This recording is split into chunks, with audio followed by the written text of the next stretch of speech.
Essays on the Gita, Second Series, Part 2, The Supreme Secret. Part 2, Chapter 17, Deva and Asura.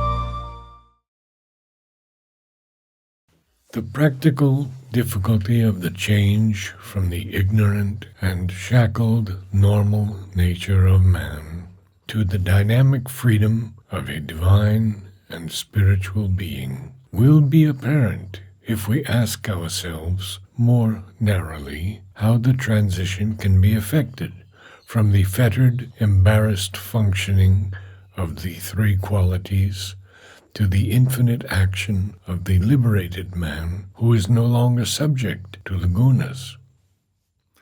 The transition is indispensable, for it is clearly laid down that he must be above or else without the three gunas, trigunatita, nistrigunya.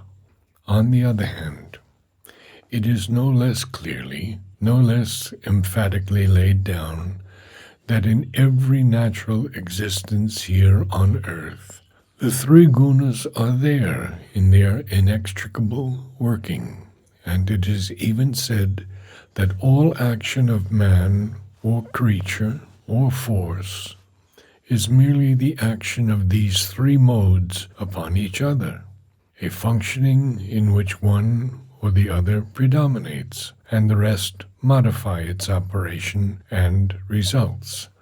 Gunagun eshuvartanti.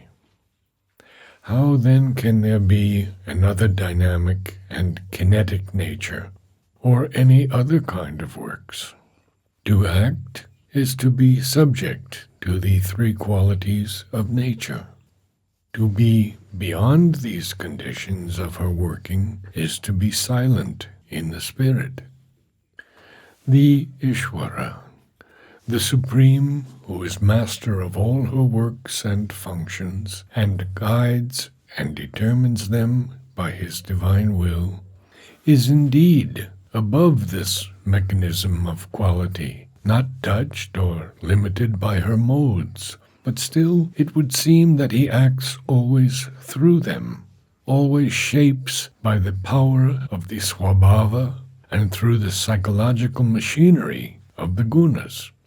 These three are fundamental properties of Prakriti, necessary operations of the executive nature force, which takes shape here in us, and the jiva himself is only a portion of the divine in this Prakriti.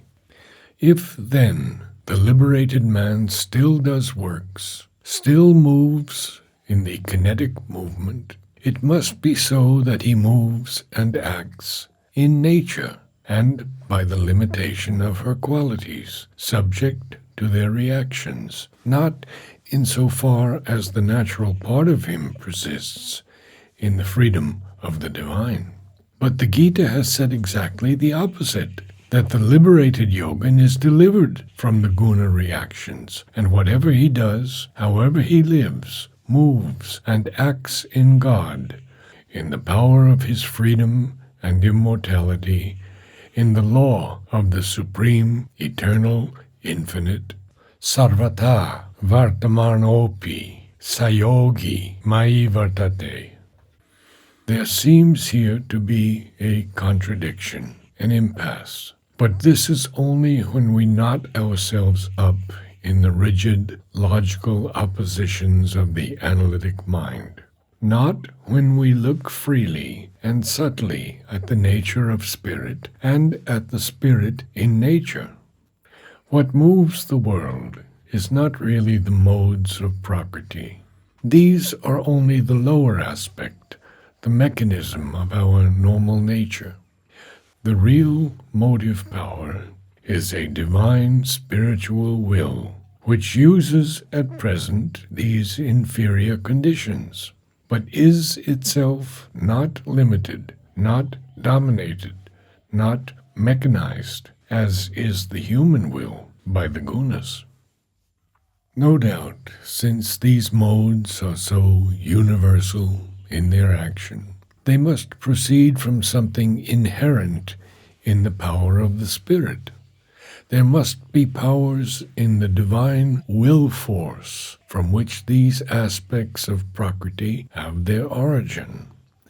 For everything in the lower normal nature is derived from the higher spiritual power of being, of the Purushottama. Mata pravartate. It does not come into being de novo and without a spiritual cause. Something in the essential power of the Spirit there must be from which the sattvic light and satisfaction, the rajasic kinesis, the tamasic inertia of our nature are derivations, and of which they are the imperfect or degraded forms. But once we get back to these sources in their purity, above this imperfection and degradation of them in which we live, we shall find that these motions put on a quite different aspect as soon as we begin to live in the Spirit. Being and action and the modes of being and action become altogether different things, far above their present limited appearance. For what is behind this troubled kinesis of the cosmos with all its clash and struggle? What is it that when it touches the mind, when it puts on mental values, creates the reactions of desire, striving, straining, error of will, sorrow, sin, pain? It is a will of the Spirit in movement. It is a large divine will in action, which is not touched by these things.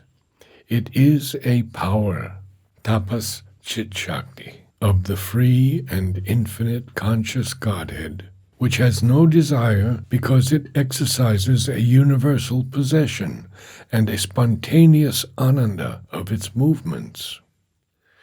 Wearied by no striving and straining, it enjoys a free mastery of its means and its objects. Misled by no error of the will, it holds a knowledge of self and things, which is the source of its mastery and its ananda. Overcome by no sorrow, sin, or pain, it has the joy and purity of its being, and the joy and purity of its power. The soul that lives in God acts by this spiritual will, and not by the normal will of the unliberated mind. Its kinesis takes place by this spiritual force, and not by the rajasic mode of nature, precisely because it no longer lives in the lower movement to which that deformation belongs, but has got back in the divine nature to the pure and perfect sense of the kinesis. And again, what is behind the inertia of nature? Behind this tamas, which, when complete, makes her action like the blind driving of a machine, a mechanical impetus, unobservant of anything except the groove in which it is set to spin, and not conscious even of the law of that motion. This tamas that turns cessation of the accustomed action into death and disintegration, and becomes in the mind a power for inaction and ignorance? This tamas is an obscurity which mistranslates, we may say, into inaction of power and inaction of knowledge, the Spirit's eternal principle of calm and repose, the repose which the divine never loses even while he acts. The eternal repose which supports his integral action of knowledge and the force of his creative will, both there in its own infinities and here in an apparent limitation of its working and self-awareness.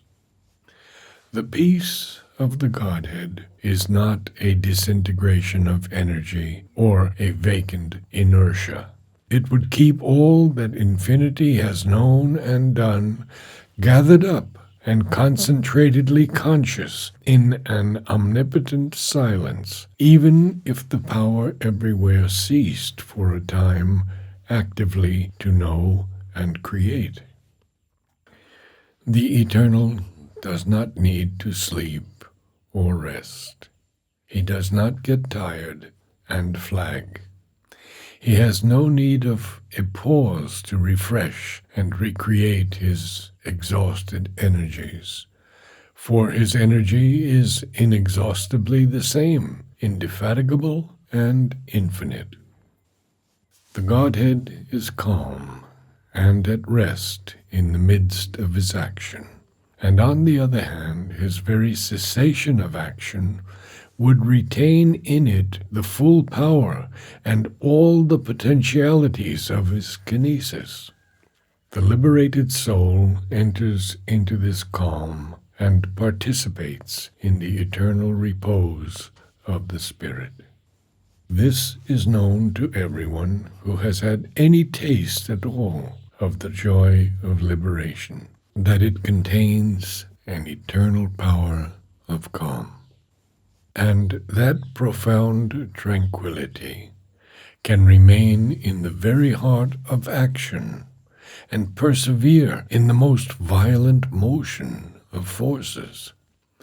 There may be an impetuous flood of thought, doing, will, movement, an overflowing rush of love, the emotion of the self-existent spiritual ecstasy at its strongest intensity, and that may extend itself to a fiery and forceful spiritual enjoyment of things and beings in the world and in the ways of nature. And yet this tranquility and repose would be behind the surge and in it, always conscious of its depths, always the same. The calm of the liberated man is not an indolence, incapacity, insensibility, inertia. It is full of immortal power, capable of all action, attuned to deepest delight, open to profoundest love and compassion, and to every manner of intensest ananda. And so too, beyond the inferior light and happiness of that purest quality of nature, sattva, the power that makes for assimilation and equivalence, right knowledge and right dealing, fine harmony, firm balance, right law of action, right possession, and brings so full a satisfaction to the mind beyond this highest thing in the normal nature, admirable in itself so far as it goes, and while it can be maintained, but precarious, secured by limitation, dependent on rule and condition. There is at its high and distant source a greater light and bliss, free in the free spirit. That is not limited nor dependent on limitation or rule or condition, but self-existent and unalterable, not the result of this or that harmony amid the discords of our nature, but the fount of harmony and able to create whatever harmony it will. That is a luminous, spiritual, and in its native action, a direct supramental force of knowledge, Jyoti, not our modified and derivative mental light, Prakasha. That is the light and bliss of widest self-existence. spontaneous self-knowledge, intimate universal identity, deepest self-interchange, not of acquisition, assimilation, adjustment, and labored equivalence. That light is full of a luminous spiritual will, and there is no gulf or disparateness between its knowledge and its action. That delight is not our paler mental happiness, succumb, but a profound, concentrated, intense, self-existent bliss extended to all that our being does, envisages, creates, a fixed, divine rapture, ananda. The liberated soul participates more and more profoundly in this light and bliss, and grows the more perfectly into it, the more integrally it unites itself with the divine. And while among the gunas of the lower nature there is a necessary disequilibrium, a shifting inconstancy of measures, and a perpetual struggle for domination, the greater light and bliss, calm, will of kinesis of the spirit, do not exclude each other, are not at war, are not even merely in equilibrium, but each an aspect of the two others, and in their fullness all are inseparable and one. Our mind, when it approaches the divine, may seem to enter into one to the exclusion of another, may appear, for instance, to achieve calm to the exclusion of kinesis of action. But that is because we approach him first through the selecting spirit in the mind. Afterwards, when we are able to rise above even the spiritual mind, we can see that each divine power contains all the rest and can get rid of this initial error. The account given here of the supreme spiritual and supramental forms of highest nature action corresponding to the gunas is not derived from the Gita, but introduced from spiritual experience. The Gita does not describe in any detail the action of the highest nature, rahasyam uttamam. It leaves that for the seeker to discover by his own spiritual experience. It only points out the nature of the high sattvic temperament and action through which this supreme mystery has to be reached, and insists at the same time on the overpassing of sattva and transcendence of the three gunas. We see then that action is possible without the subjection of the soul to the normal degraded functioning of the modes of nature. That functioning depends on the mental, vital, and physical limitation into which we are cast. It is a deformation, an incapacity, a wrong or depressed value imposed on us by the mind and life in matter. When we grow into the spirit, this dharma, or inferior law of nature, is replaced by the immortal dharma of the spirit.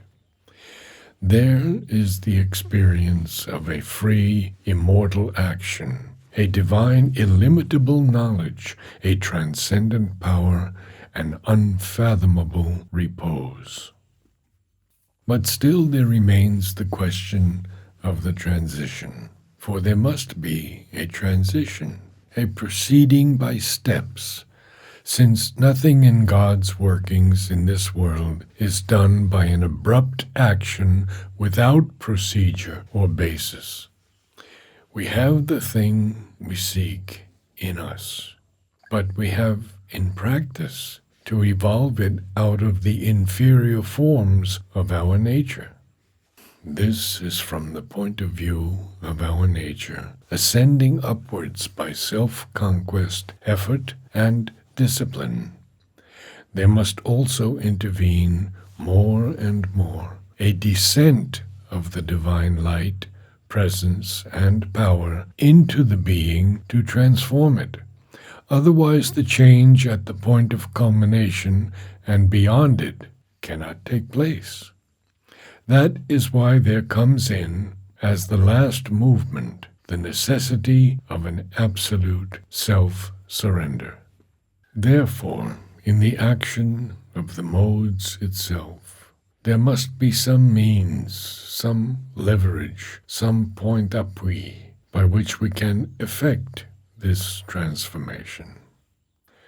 The Gita finds it in the full development of the sattvic guna, till that in its potent expansion reaches a point at which it can go beyond itself and disappear into its source.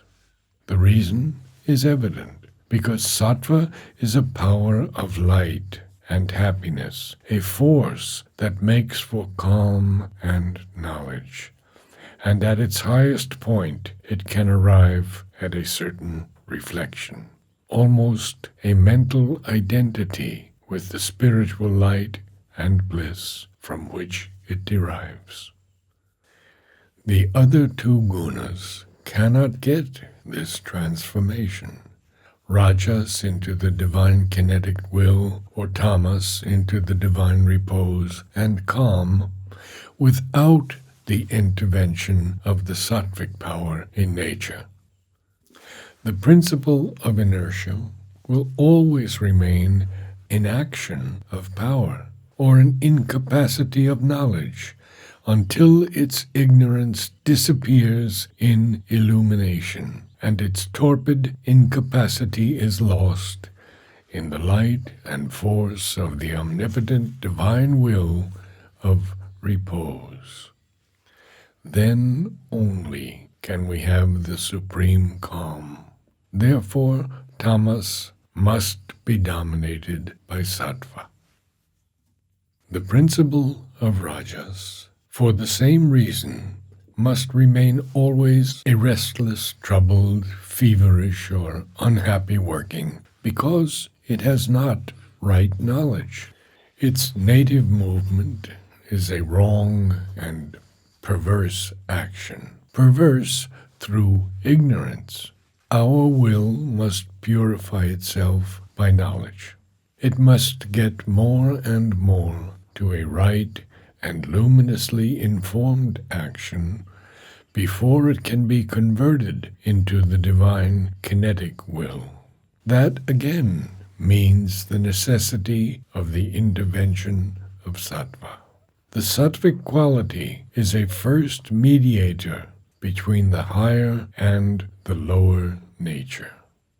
It must indeed, at a certain point, transform or escape from itself and break up and dissolve into its source. Its conditioned, derivative-seeking light and carefully constructed action must change into the free direct dynamics and spontaneous light of the spirit. But meanwhile, a high increase of sattvic power delivers us largely from the tamasic and the rajasic disqualification, and its own disqualification, once we are not pulled too much downward by rajas and tamas, can be surmounted with a greater ease. To develop sattva till it becomes full of spiritual light and calm and happiness is the first condition of this preparatory discipline of the nature.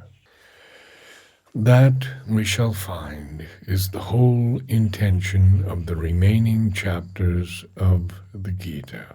But first it prefaces the consideration of this enlightening movement by a distinction between two kinds of being, the deva and the asura. For the deva is capable of a high, self-transforming sattvic action. the Asura incapable. We must see what is the object of this preface and the precise bearing of this distinction. The general nature of all human beings is the same. It is a mixture of the three gunas. It would seem then that in all there must be the capacity to develop and strengthen the sattvic element and turn it upward towards the heights of the divine transformation. That our ordinary turn is actually towards making our reason and will the servants of our rajasic or tamasic egoism, the ministers of our restless and ill-balanced kinetic desire, or our self-indulgent indolence and static inertia, can only be, one would imagine, a temporary characteristic of our undeveloped spiritual being, a rawness of its imperfect evolution, and must disappear when our consciousness rises in the spiritual scale. But we actually see that men, at least men above a certain level, fall very largely into two classes. Those who have a dominant force of sattvic nature turn towards knowledge, self-control, beneficence, perfection, and those who have a dominant force of rajasic nature turn towards egoistic greatness, satisfaction of desire, the indulgence of their own strong will and personality, which they seek to impose on the world, not for the service of man or God, but for their own pride, glory, and pleasure. These are the human representatives of the Devas and Danavas, or Asuras, the gods and the Titans. This distinction is a very ancient one in Indian religious symbolism.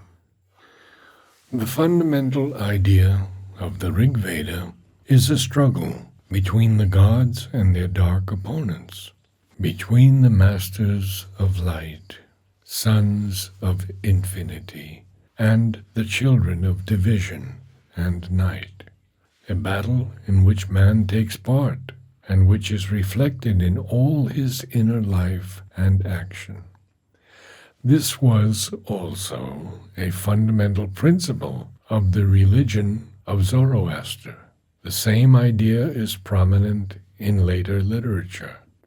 The Ramayana is in its ethical intention the parable of an enormous conflict between the Deva in human form and the incarnate Rakshasa, between the representative of a high culture and dharma and a huge, unbridled force and gigantic civilization of the exaggerated ego.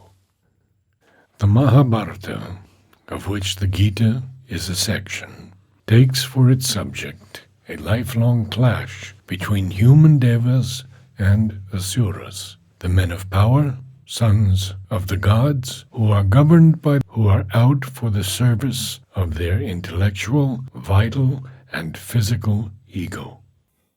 The ancient mind, more open than ours to the truth of things behind the physical veil, saw behind the life of man great cosmic powers or beings representative of certain turns or grades of the universal Shakti, divine, titanic, gigantic, demoniac, and men who strongly represented in themselves these types of nature were themselves considered as devas, asuras, rakshasas, pisachas. The Gita, for its own purposes, takes up this distinction and develops the difference between these two kinds of beings. Dvau bhuta sargau. It has spoken previously of the nature which is asuric and rakshasic, and obstructs God knowledge, salvation, and perfection. It now contrasts it with the Devic nature, which is turned to these things. Arjuna, says the teacher, is of the Deva nature. He need not grieve with the thought that by acceptance of battle and slaughter he will be yielding to the impulses of the Asura. The action on which all turns, the battle which Arjuna has to fight with the incarnate Godhead as his charioteer at the bidding of the Master of the world, in the form of the time spirit, is a struggle to establish the kingdom of the Dharma, the empire of truth, right, and justice. He himself is born in the Deva kind. He has developed in himself the sattvic being, until he has now come to a point at which he is capable of a high transformation and liberation from the trigunya, and therefore even from the sattvic nature. The distinction between the Deva and the Asura is not comprehensive of all humanity, not rigidly applicable to all its individuals. Neither is it sharp and definite in all stages of the moral or spiritual history of the race, or in all phases of the individual evolution. The tamasic man who makes so large a part of the whole falls into neither category, as it is here described, though he may have both elements in him in a low degree, and for the most part serves tepidly the lower qualities.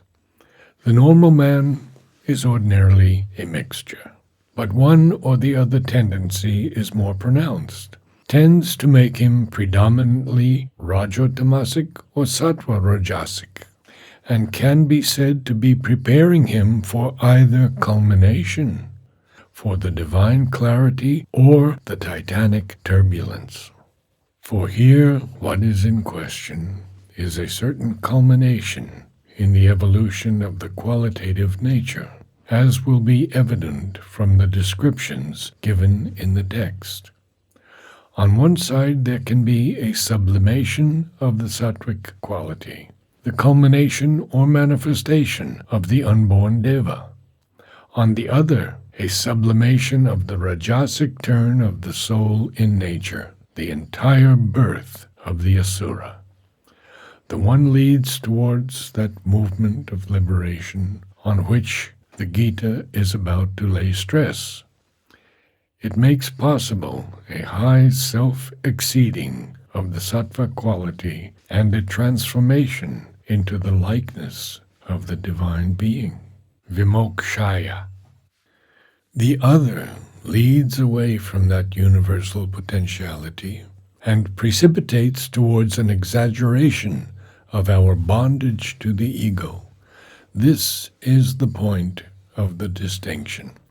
The Deva nature is distinguished by an acme of the sattvic habits and qualities: self-control, sacrifice, the religious habit, cleanness and purity, candor and straightforwardness, truth, calm and self-denial, compassion to all beings, modesty, gentleness, forgivingness, patience, steadfastness, a deep, sweet, and serious freedom from all restlessness, levity, and inconstancy are its native attributes.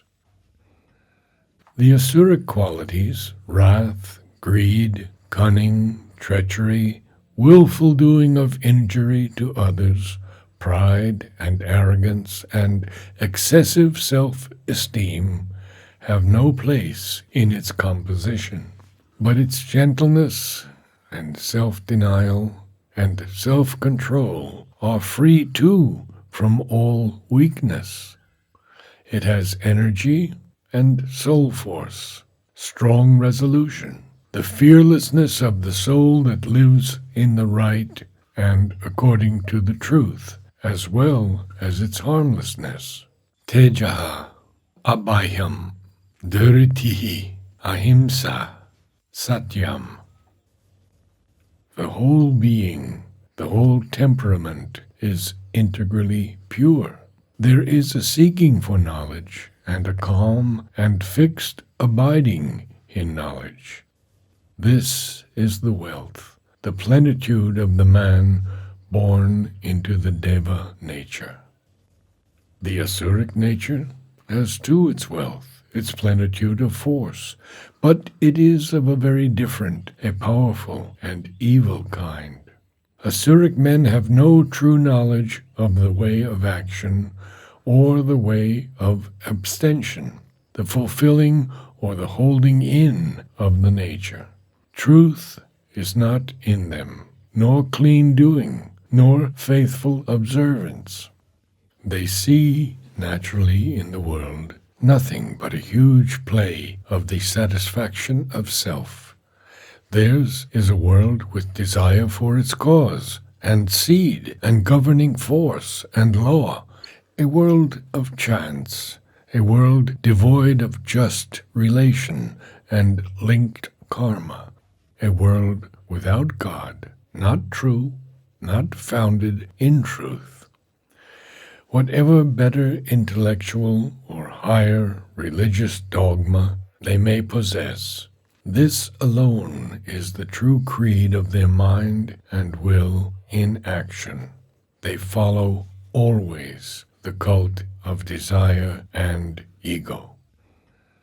On that way of seeing life they lean in reality, and by its falsehood they ruin their souls and their reason.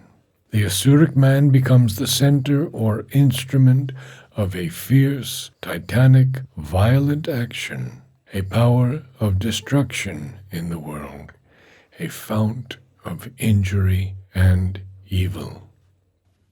Arrogant, full of self-esteem and the drunkenness of their pride, these misguided souls delude themselves, persist in false and obstinate aims, and pursue the fixed, impure resolution of their longings. They imagine that desire and enjoyment are all the aim of life, and in their inordinate and insatiable pursuit of it, they are the prey of a devouring, a measurelessly unceasing care and thought and endeavor and anxiety till the moment of their death. Bound by 100 bonds, devoured by wrath and lust, unweariedly occupied in amassing unjust gains, which may serve their enjoyment and the satisfaction of their craving, always they think, "Today I have gained this object of desire. Tomorrow I shall have that other. Today I have so much wealth, more I will get tomorrow. I have killed this my enemy, the rest too I will kill. I am a lord and king of men. I am perfect, accomplished, strong, happy, fortunate, a privileged enjoyer of the world. I am wealthy. I am of high birth. Who is there like unto me? I will sacrifice. I will give. I will enjoy."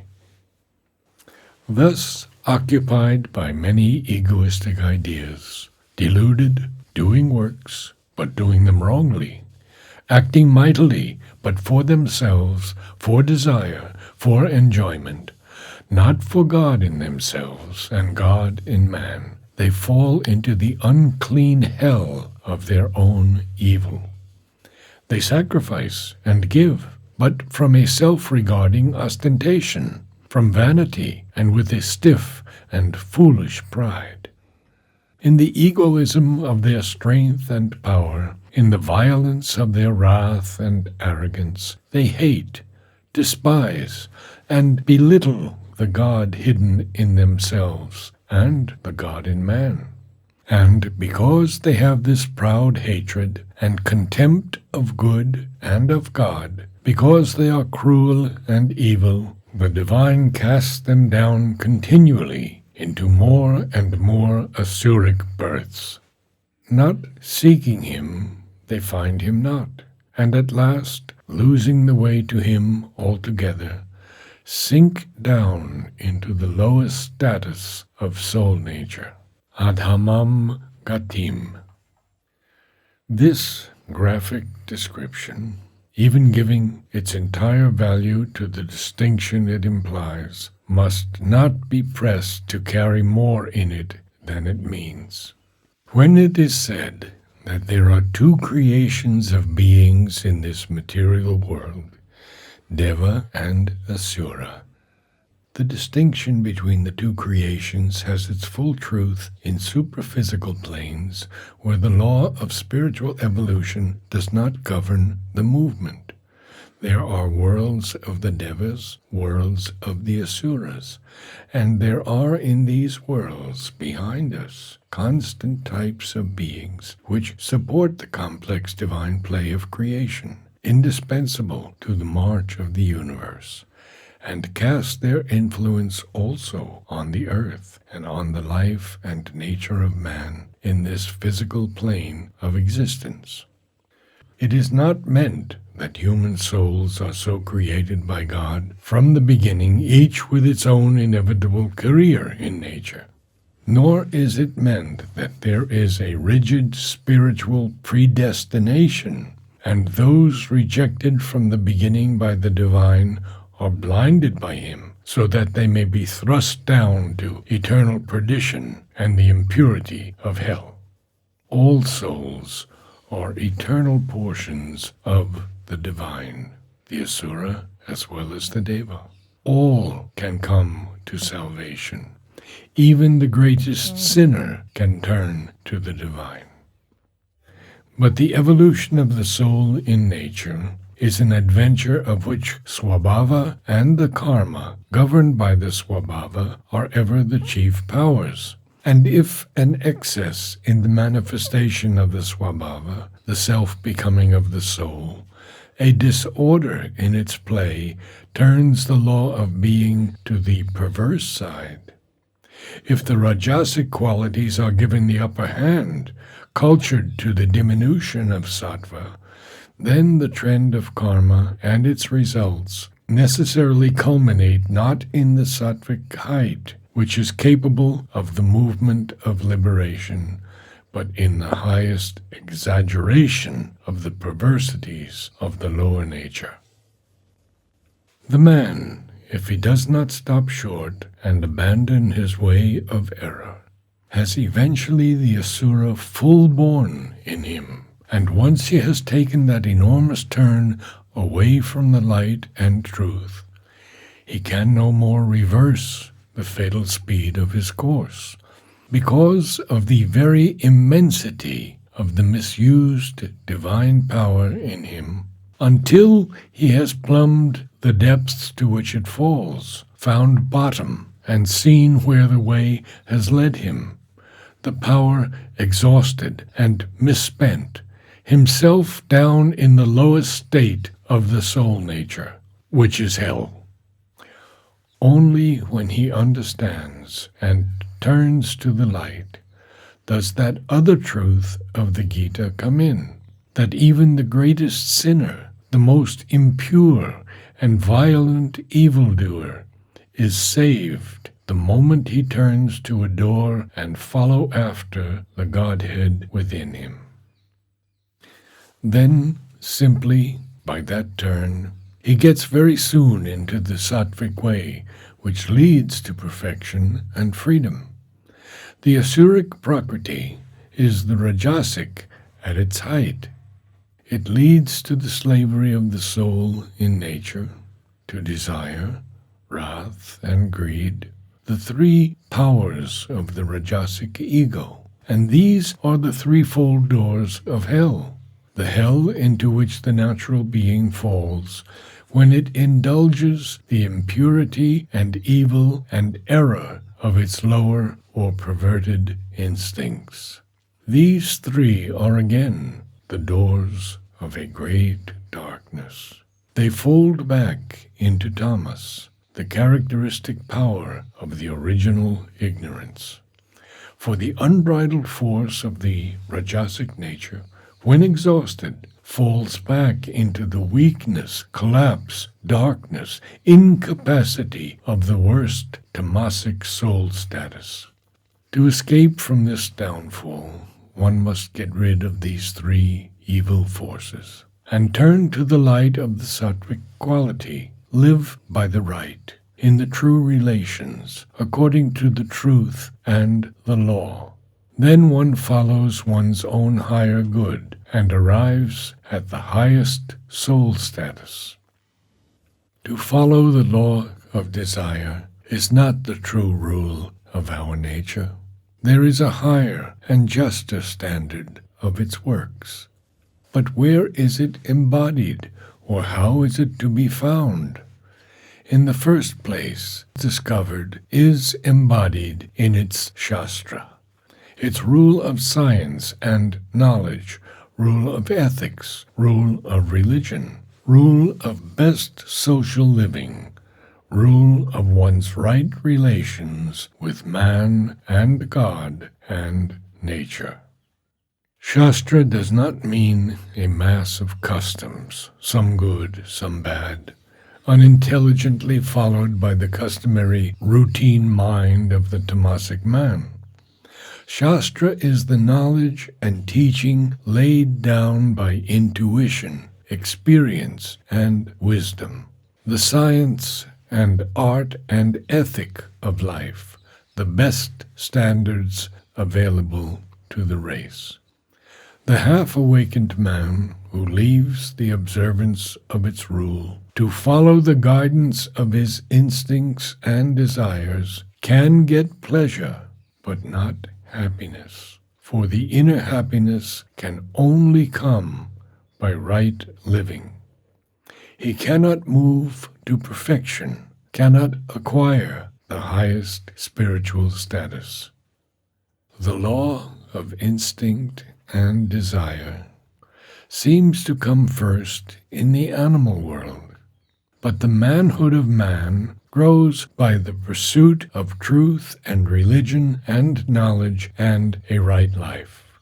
The Shastra, the recognized right that he has set up to govern his lower members by his reason and intelligent will, must therefore first be observed and made the authority for conduct and works, and for what should or should not be done, till the instinctive desire nature is schooled and abated and put down by the habit of self-control, and man is ready first for a freer, intelligent self-guidance, and then for the highest supreme law and supreme liberty of the spiritual nature. For the Shastra, in its ordinary aspect, is not that spiritual law, although at its loftiest point, when it becomes a science and art of spiritual living, Adhyatma Shastra, the Gita itself, describes its own teaching as the highest and most secret Shastra. It formulates a rule of the self-transcendence of the sattvic nature and develops the discipline which leads to spiritual transmutation. Yet all Shastra is built on a number of preparatory conditions, dharmas. It is a means, not an end. The supreme end is the freedom of the spirit. When abandoning all dharmas, the soul turns to God. For its sole law of action acts straight from the divine will and lives in the freedom of the divine nature, not in the law, but in the spirit. This is the development of the teaching which is prepared by the next question of Arjuna.